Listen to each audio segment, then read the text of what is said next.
Okay, now let us see one by one. First చూసుకోండి అందరూ. Please get me some biscuits. ఇది రిక్వెస్టే కదా. ఇప్పుడు చూడు, మిమ్మల్ని నేను రిక్వెస్ట్ చేస్తాను, మీలో స్నాక్స్ అని చెప్పండి. సమ్ స్నాక్స్ కావచ్చు, సమ్ బిస్కెట్స్ కావచ్చు, అంటే తీసుకురండి అన్న. Okay, now let us see one by one. First చూసుకోండి అందరూ. Please get me some biscuits. ఇది రిక్వెస్టే కదా. ఇప్పుడు చూడు, మిమ్మల్ని నేను రిక్వెస్ట్ చేస్తాను, మీలో స్నాక్స్ అని చెప్పండి. సమ్ స్నాక్స్ కావచ్చు, సమ్ బిస్కెట్స్ కావచ్చు, అంటే తీసుకురండి అన్న. విద్యార్థులకు రెసిడెన్స్, అదేవిధంగా వాళ్ళకి ఆహారం అందించి వాళ్ళకి మంచి నాణ్యమైన కోచింగ్ అందించడం అంటే అది చాలా కష్టంతో కూడుకున్న పని. నాకు తెలుసు అది ఎంత కష్టమో.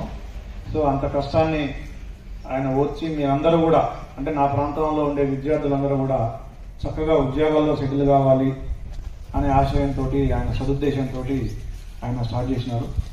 సో దాన్ని మీరందరూ కూడా ఆయన ఎట్లాంటి సదుద్దేశంతో దాన్ని మొదలుపెట్టినారో దాన్ని నెరవేర్చాల్సిన బాధ్యత మీ అందరి మీద ఉంది. సో ఎంతో వ్యయ ప్రయాసాలు, ఇప్పుడు నేను నోటితోటి వ్యయ ప్రయాసాలు అన్నా కానీ దాని వెనక ఎంత కష్టం ఉంటుందో మీకు తెలియదు. ఒక 50 మందికి ట్రైనింగ్ ఇవ్వాలంటే మేము దానికి ఒక 10 రోజులు ప్లానింగ్ చేసి దానికి 1 లక్ష రూపాయలు ఖర్చు అయితే ఎక్కడి నుంచి తీసుకురావాలని అని మొదలుపెట్టి వాళ్ళని ఎక్కడ కూర్చోబెట్టాలి, వాళ్ళకి అసలు భోజనం వండాలంటే మన ఇంట్లో ఒక 10 మందికి భోజనం వండాలంటే ఒక అర్ధగంట ప్లాన్ చేయాలి మనమ్మ.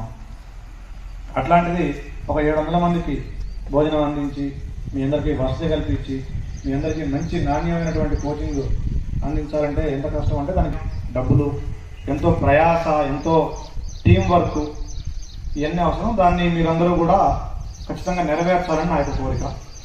సో అదేవిధంగా ఈ టీము కూడా ఎవరైతే ఆ టీంలో పాలు పంచుకుంటున్నారో వాళ్ళందరికీ కూడా మరొకసారి, ఎందుకంటే మీరు చేసేది ఒక సత్కార్యం, కొన్ని జీవితాలు. ఇప్పుడు నా ఉద్దేశం ప్రకారం ఈ 50 మందిలో, ఈ 500 మందిలో కనీసం ఒక 50 మందికైనా ఉద్యోగాలు వస్తాయి, 100 మందికైనా ఉద్యోగాలు వస్తాయని నమ్మకం నాకుంది. సో ఆ 100 మంది జీవితాలు మీరు నిలబెట్టినట్టే. సో మరొకసారి ఆ టీం మెంబర్స్ అందరికీ కూడా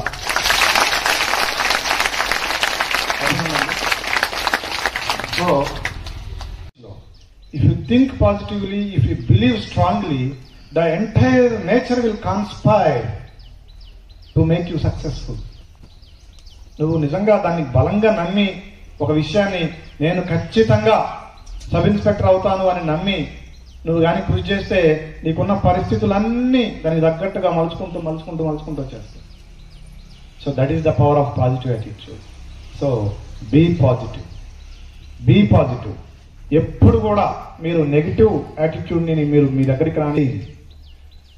goal, you should have a clear cut goal. ఇప్పుడు ఫర్ ఎగ్జాంపుల్ మీలో ఒక 500 మంది ఉంది. ఇప్పుడు ముందో మంచిర్యాల పోవాలి అని మీరు ఇక్కడి నుంచి బయలుదేరారు కాబట్టి మీ ప్రయాణ మార్గం ఏదైనా మీరు మంచిర్యాలకే వెళ్తారా, ఇంకెక్కడికైనా వెళ్తారా? ఒక రోజులో పోయినా, ఒక గంటలో పోయినా మంచిర్యాలే పోతారు. కానీ మీరందరినీ ఇక్కడి నుంచి మీరందరూ వెళ్ళిపోండి అని చెప్పాం. ఎక్కడికి పోవాలో చెప్పలా. ఈ 500 మంది వెళ్ళిపోయినారు. అందులో మంచిర్యాల ఎంతమంది పోవచ్చు? మహాపోతే ఒక 5 పోతారేమో ఈ 500 మందిలో, అంతే కదా. మరి ఎక్కడొచ్చింది తేడా? Clear cut goal. నీకు ఎప్పుడైతే ఒక క్లియర్ గోల్ లేదో నీ మైండ్లో, ఒక క్లియర్ ఆలోచన లేదో నీ మైండ్లో, అప్పుడు నీకు ఆ దారి కనపడదు, ఆ దారిలో నువ్వు వెళ్ళవు. ఫర్ ఎగ్జాంపుల్ నువ్వు ఎస్ఐ కావాలంటే నువ్వు మంచిర్యాల పోవాలంటే ఏ దారిలో పోవాలా, ఎట్లా పోవాలని ఆలోచిస్తావు. నువ్వు ఎస్ఐ కావాలంటే ఏం చదవాలా, ఎన్ని గంటలు చదవాలా, ఎట్లా కోచింగ్ తీసుకోవాలా, ఇవన్నీ ఆలోచిస్తావు. అంటే నీకు ఎయిమ్ ఉన్నప్పుడు ఆలోచన స్టార్ట్ అవుతుంది.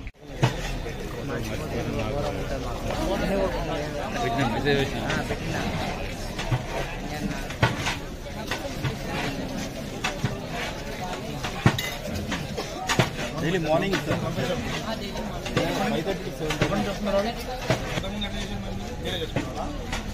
Coach ready